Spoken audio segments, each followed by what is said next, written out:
Assalamualaikum warahmatullahi wabarakatuh. Selamat bergabung lagi sahabat-sahabat YouTube semua ternak. Dimana pada pagi hari ini kita akan melakukan penyemprotan kandang guna untuk mengantisipasi memantau dengan cuaca pada beberapa hari ini tidak seimbang, bisa menimbulkan penyakit MD dan atau penyakit yang lain-lainnya. Kita langsung saja dengan untuk melakukan penyemprotannya.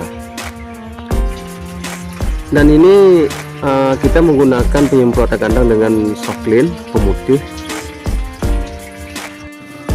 Dan untuk Soklin ini kawan-kawan bisa menggunakan atau baik itu Backlin, Pixel, dan ini saya menggunakan itu Soklin.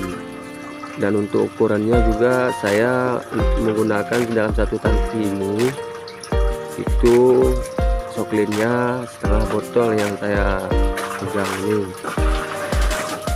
Ya, saya akan melakukan penyemprotan kandang untuk saya karena di beberapa hari ini itu kondisi cuaca tidak seimbang, terkadang panas, hujan, dingin, itu bisa menimbulkan pada induk kita itu akan menimbulkannya penyakit, baik itu penyakit MB atau penyakit mata biru atau penyakit yang disebut nama yang lain-lain.